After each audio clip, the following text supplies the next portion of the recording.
Bapak Ibu semua yang hadir di kesempatan saya hari ini. Assalamualaikum warahmatullahi wabarakatuh. Alhamdulillahirabbil alamin. Alhamdulillahilladzi bi ni'matihi tatimmus shalihat. Asyhadu an la ilaha illallah wahdahu la syarikalah wa asyhadu anna Muhammadan abduhu wa rasuluhu la nabiyya ba'dah. Allahumma shalli wa sallim wa barik ala habibina wa syafi'ina Maulana Muhammadin wa ala alihi wa sahbihi ajmain amma ba'du. Alhamdulillah, mari bersama-sama kita awali dulu dengan bersyukur pada Allah Subhanahu wa taala. Di kesempatan siang hari ini kita semua bisa hadir di sini di kantor ya Wisma Ikadi Ikatan Dai Indonesia untuk hari ini sama-sama kita akan menyaksikan dan mendoakan satu proses ya yang sangat mulia ya, karena ada satu proses kita melakukan ikrar kita ya, janji kita, niat kita untuk berwakaf ya. Untuk wakaf adalah satu amal ibadah dalam Islam yang mulia, menyerahkan ya harta yang Allah kasih untuk kita kembalikan kepada Allah Subhanahu wa taala dengan tujuan maslahatnya, manfaatnya untuk umat, yang pahalanya ya insyaallah akan mengalir terus ya sampai nanti hari kiamat dan sampai nanti kita menghadap Allah Subhanahu wa taala. Nah, untuk itu hari ini kami ucapkan terima kasih Bapak Ibu semua yang hadir untuk berwakaf ya, berniat wakaf, dan keluarga yang hadir juga untuk menyaksikan ya, dan para duta wakaf juga yang hadir hari ini ya, untuk sama-sama kita akan terus melakukan syiar-syiar wakaf ya, mengajak orang pada kebaikan, dan kita melakukan juga amal kebaikan. Mudah-mudahan niat kita semua yang hadir hari ini Allah catat sebagai amal solih ya, sebagai amal kebaikan yang boleh jadi ya, amal inilah yang akan menambah timbangan amal kita, menjadi amalan spesial untuk kita semuanya nanti dapat Allah Subhanahu wa taala. Amin ya rabbal alamin. Salam salam pada baginda Rasulullah sallallahu alaihi wasallam, Rasul agung, teladan kita ya, nabi kita yang tentu kita semua sebagai umat Rasulullah SAW sangat rindu ya, ingin bertemu dengan Nabi Shallallahu alaihi wasallam. Rindu ya bisa bersama Nabi Shallallahu alaihi wasallam di mana? Di surganya kelak ya. Nah, kerinduan kita itu sebenarnya ya, kalau dibanding dengan kerinduan Rasul itu, kita bisa mengukur nih sejauh mana kita rindu sama Rasul. Karena dalam satu hadis ya, itu diceritakan bahwa Rasul sampaikan wadittu. Wadittu itu dalam bahasa Arabnya aku telah rindu. Dari kata mawaddah ya. Wud itu kerinduan, kecintaan yang lebih. Mawaddah. Wadittu kata Rasul, aku sangat rindu. Aku telah rindu, jauh-jauh hari setelah rindu. Ya. Aku lau ra'aitu ikhwani. Kalau sekiranya aku bisa ketemu, melihat wajah saudaraku. Kemudian para sahabat bertanya, awalasna ikhwanuka, ya Rasul, bukankah kami ini adalah saudaramu? Kata Rasul, la antum ashabi, bukan. Kalian bukan saudaraku, tapi kalian adalah ashabi, sahabat-sahabatku. Kemudian para sahabat bingung ya, bertanya, ya Rasulullah, siapakah yang kau maksud dengan saudara? Kata Rasulullah SAW, alladzina amanu bi wa lam yarawni. Orang-orang yang aku sebut sebagai saudaraku adalah mereka yang beriman kepadaku walaupun belum pernah bertemu melihat aku. Siapakah yang dimaksud? Adalah Bapak Ibu semua. Ya, adalah kita semua, adalah kita yang hadir. Nah, kalau Rasul rindu sama kita, pengen suatu hari nanti ketemu dengan kita umatnya, adakah kerinduan kita pengen ketemu Rasul? Kita bisa mengukur nih seberapa rindu kita pengen ketemu Rasul. Nah, syarat ketemu Rasul apa diantaranya? Masuk surga dong. Masuk surga dong. Kalau mau ketemu Rasul, masuk surga. Nah, untuk masuk surga, Rasul SAW tahu kita sebagai umatnya ini ya, apa ya, dalam beribadah. Yuk kita renungi sedikit dalam beribadah. Siapa hari ini yang kita sudah sangat yakin amal ibadah kita sudah lebih banyak dari dosa kita?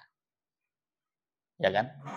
Atau ibadah kita sudah diterima Allah Subhanahu wa taala sehingga kita layak mendapatkan kemuliaan menemani Rasul bersama Rasul di surga. Nah, karena kita ini adalah umatnya yang sering salah, sering khilaf, sering berdosa, dan amal kita masih sedikit, maka Rasul memberikan satu solusi. Satu solusi untuk kita semua agar kita selalu punya amal kebaikan, selalu punya pahala. Ya, yang itu bisa kita lakukan ketika kita masih hidup di dunia. Untuk apa? Untuk mendapatkan pahala. Maka Rasulullah sampaikan, ya, apa hadisnya? Hafal kita hadisnya? Idza mata ibnu Adam, apabila anak Adam meninggal dunia. Dalam hadis yang lain, idza matal insan, apabila manusia meninggal dunia. Yang qata'a amalu, putus amalnya. Kecuali 3 perkara. Illa min thalasin. Yang pertama apa? Shadaqatin jariyah. Sedekah jariyah. Nah, jadi di sini apa korelasinya antara kerinduan Rasul dengan hadis ini? Kan Rasul pengen ketemu kita dong. Ya, pengen ketemu kita dan juga kita pengen ketemu Rasul sallallahu alaihi wasallam. Nah, karena kita ini umat yang mungkin belum cukup amalnya, ya ibadah kita masih jauh, banyak dosa dan segala macam, maka ada satu peluang amal yang memungkinkan kita bisa bersama Rasul kalau kita lakukan amal ini. Ya, manusia telah meninggal dunia akan putus amalnya, putus sudah amalnya, kecuali 3 perkara. Yang pertama, sedekah jariyah. Ya, itu adalah wakaf. Nah, artinya ini adalah satu peluang kita, ya, untuk mewujudkan cinta kita pada Rasulullah SAW, kerinduan kita, ya, meneladani Rasulullah SAW juga. Kalau kita meninggal, kita sudah siapin wakaf kita, ya.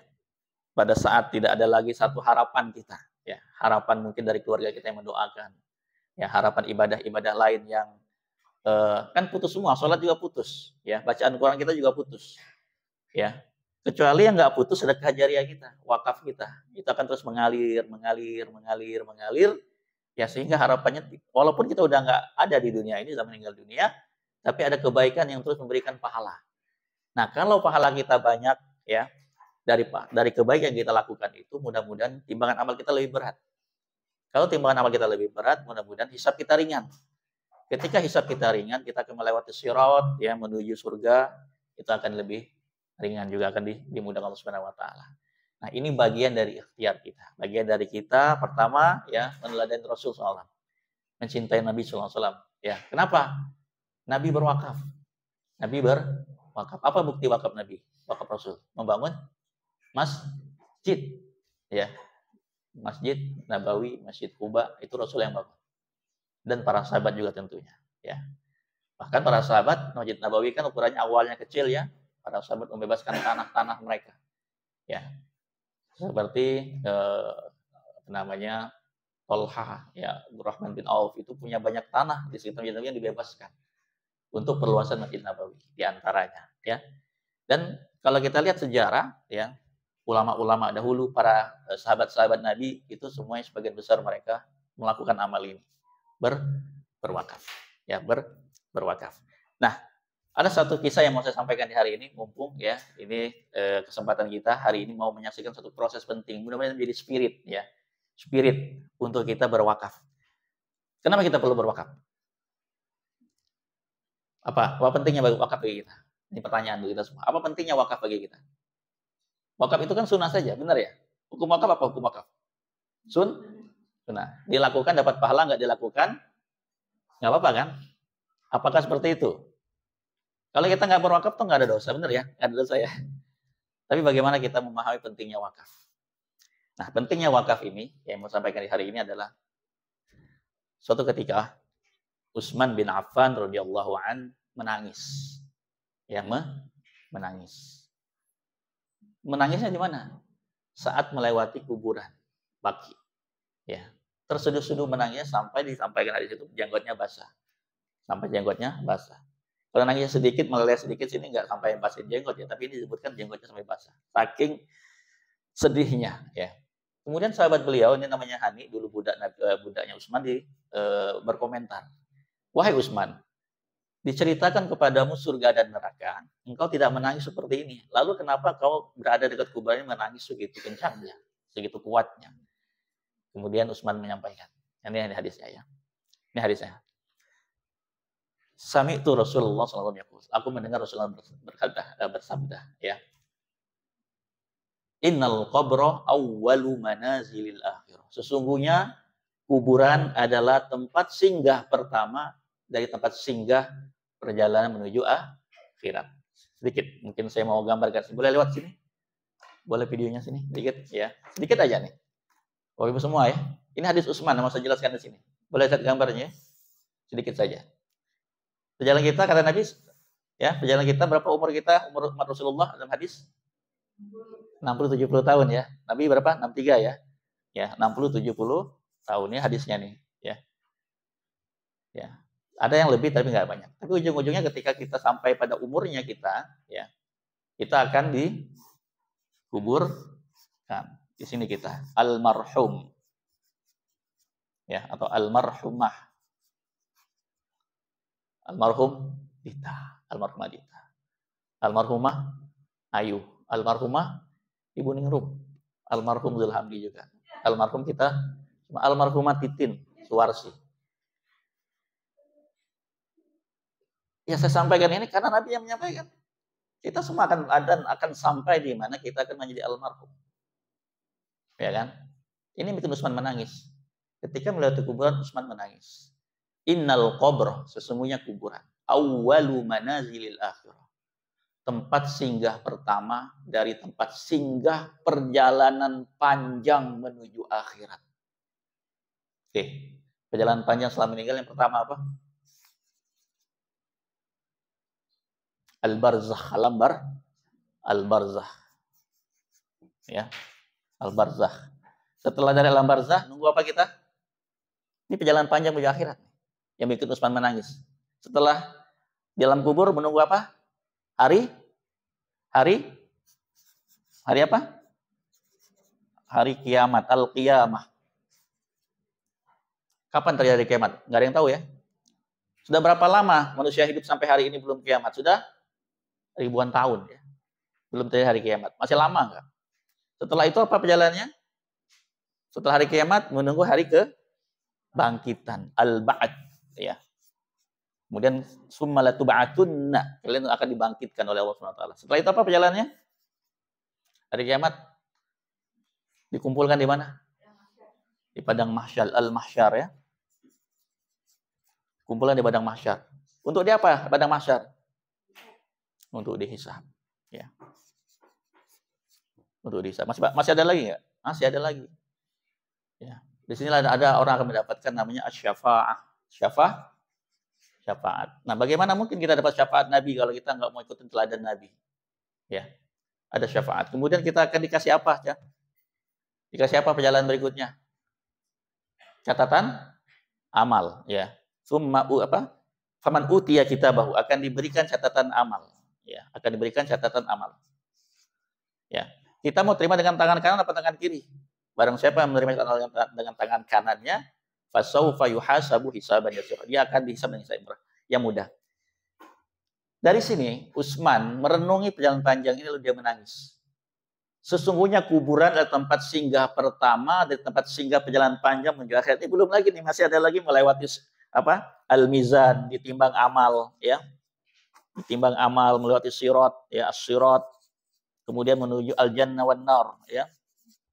Wan nar. Ke mana kita? Ke surga ataupun ke neraka. Jadi kata Utsman, ya, Rasulullah bersabda, sesungguhnya perjalanan menuju akhirat itu, ya, tempat singgah pertamanya adalah kuburan.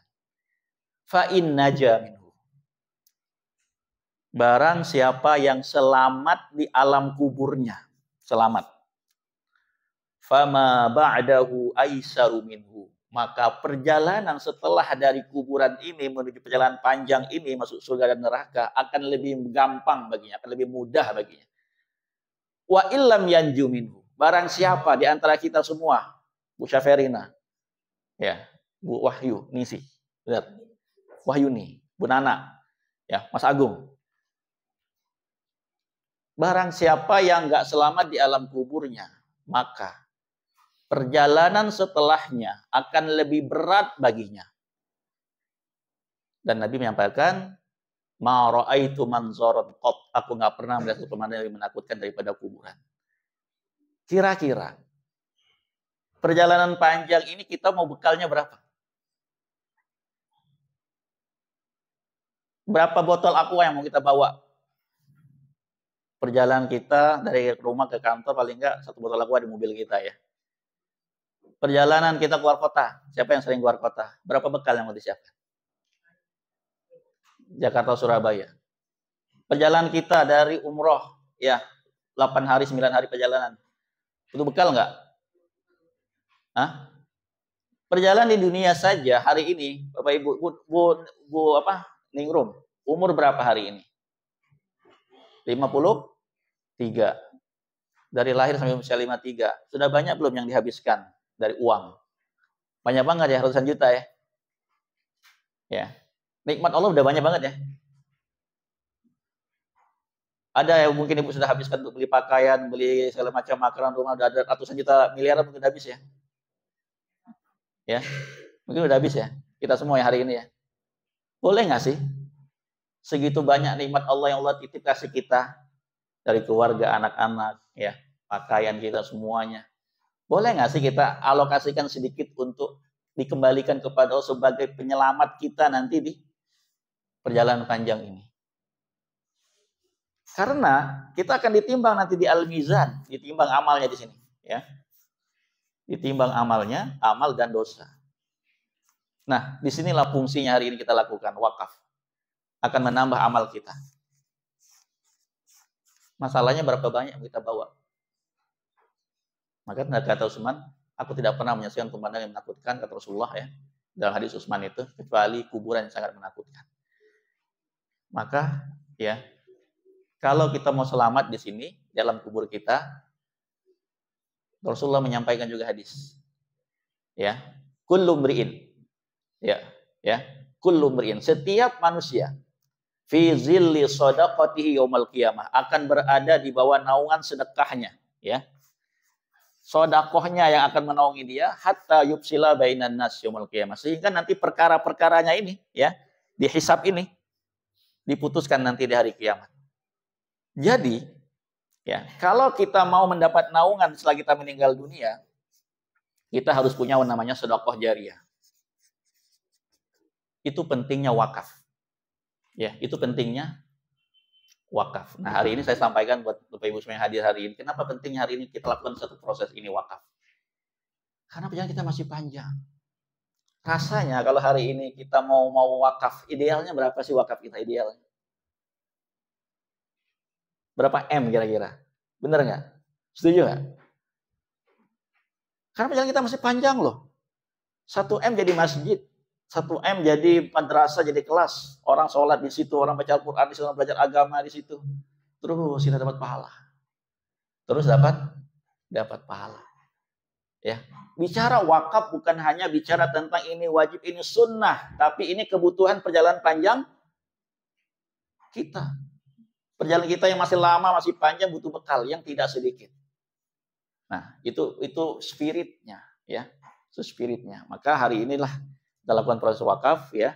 Mudah-mudahan hari ini yang ikrar wakaf diberikan terlalu itu ya, nggak terlalu lihat dari jauh ya. Ya, mudah-mudahan hari ini yang lihat wakaf hari ini ya sebagai satu spirit langkah satu, ya, yang wakaf hari ini satu meneladani Rasul Sallallahu Alaihi Wasallam, ya, sebagai bukti cinta kita kepada Nabi Sallallahu Alaihi Wasallam. Yang kedua, ya, karena kita butuh bekal perjalanan kita. Yang ketiga, kita nggak tahu umur kita. Kapan kita dipanggil Allah. Jadi ada kesempatan kita untuk segera melakukan namanya wakaf. Nah, salah satu metode yang memudahkan kita untuk punya wakaf sejak hari ini, ya, adalah dengan namanya wakaf wasiat polis, ya, wakaf asuransi. Kenapa sih wakaf asuransi? Nah, ini terus saya sampaikan ya. Kenapa sih wakafnya harus asuransi? Yang pertama, ya, kalau kita pengen berwakaf dalam jumlah besar, tidak semua orang punya kemampuan langsung 10 juta, 50 juta, 100 juta, 200 juta, 500 1 miliar. Benar ya? Nggak semua orang langsung punya. Tapi dengan program wakaf asuransi ini kita dimudahkan. Per bulan bisa 500 ribu, 1 juta, 2 juta per bulan. Ya, kita sudah punya nilai wakaf ratusan juta, bahkan miliaran. Yang kedua adalah, kalau umur kita nggak panjang, nilai wakaf kita masih seperti itu. Kalau wakaf kita umur nggak panjang, baru sebulan, setahun, ya, nilai wakaf kita tetap sebagai besar wasiat kita, ya, seperti wasiat kita. Karena kenapa? Karena pihak alien akan memberikan uang santunan, ya, yang sebagian diberikan ke ahli waris sebagai warisan, ya, yang sebagiannya sebagai wakaf ke lembaga wakaf. Nah, ini hari ini Bapak Ibu, ya, ini kita lembaga wakafnya namanya lembaga wakaf IKADI. Apa itu lembaga wakaf IKADI? Ya, ini adalah IKADI, Ikatan Dai Indonesia, ya. satu ormas ya yang melakukan pembinaan kepada para masyarakat di setiap desa ya, kota dan seluruh Indonesia. Banyak ustadz ya yang konsen bagaimana melakukan pembinaan pendidikan kepada masyarakat. Nah, IKADI membangun banyak masjid ya. Ada contoh-contoh tadi di jalan ya. Nah, masjid-masjid itu dibangun oleh IKADI, ya disitulah kita melakukan pembinaan masyarakat. Artinya, ya apa yang Bapak Ibu lakukan hari ini, wakafnya nanti ke depan adalah di antaranya untuk masjid, ya, untuk air bersih, untuk sumur, dan untuk pendidikan, insya Allah. Nah, karena ini adalah lembaga umat, ya, dikembalikan ke umat, nanti umat yang akan meneruskan semuanya, ya. Jadi kita wasiat wakaf ini ke lembaga wakaf IKADI, dan IKADI sudah bekerja sama dengan Aliansi Syariah untuk nanti menerima dana wakaf Bapak Ibu semua. Ya, kemudian nanti akan mengelolanya, yang menjalankan amanahnya. Nah, yang kedua, ya, karena ya dengan program wakaf IKADI ini, yang pertama tadi kita mudah wakaf ya. Niat wakaf kita insya Allah tersampaikan dengan cara mudah, yang penting kita disiplin saja. Yang kedua, ya insya Allah menjadi berkah untuk umat. Karena kenapa? Karena lembaga wakafnya IKADI yang akan nanti mengembalikan ini semua untuk umat. Ya, artinya niat mulia kita insya Allah sampai.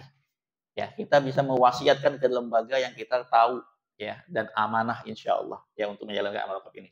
Nah, yang ketiga karena kita punya ahli waris ya, yang juga ya mereka lah yang nanti akan menerima sebagian warisan kita ya, untuk apa? Untuk melanjutkan kehidupan mereka, dan itu cuma bisa melalui wakaf asuransi. Yang keempat ya, lembaga wakaf IKADI ini ya tentu ya membutuhkan dana yang sangat besar nanti ke depan. Untuk apa? Untuk terus melakukan ya membangun pesantren, membangun masjid dan seterusnya. Nah, artinya ini ya saling apa namanya keterkaitan ya, Bapak Ibu berwakaf ke lembaga yang insya Allah akan menjalankan amanah dari Bapak Ibu semua. Saya rasa itu saja ya tentang wakaf melalui asuransi ini, mudah-mudahan kita bisa pahami ya, dan hari ini insya Allah kita akan melakukan satu prosesnya, yaitu wasiatnya ya, ikrarnya atau janjinya, karena ini nilainya masih belum diterima ya, maka nilainya sudah ada dalam buku polis ini, sekian ratus juta sudah ada ya. Bila mana kita meninggal dunia, ya nilai wakaf ini akan diterima oleh lembaga wakaf IKADI langsung dari aliansi yang akan transfer ke lembaga wakaf IKADI. Maka kita perlu ada namanya administrasi. Ya, hari ini ada administrasi janji wakaf yang dibaca oleh yang berwakaf ya, dan juga ada form dari aliansi yang perlu nanti ditandatangani. Ya, ditandatangani oleh yang berwakaf. Seperti itu ya.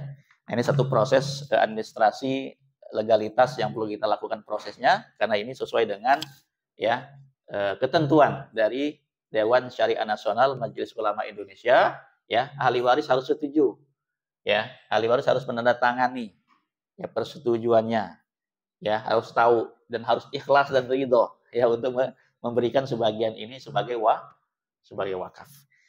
Saya rasa itu saja ya. Berikutnya silakan ini Ayu ya dan keluarganya dulu untuk melakukan proses ikrar wakaf ya. Silakan Ayu Suci Wijayanti, di sini Pak Ginanjar, Muhammad Raik, dan saksi-saksi Praditya Dini, Febri, ya, Rahmi Zafata untuk maju ke depan, Pak.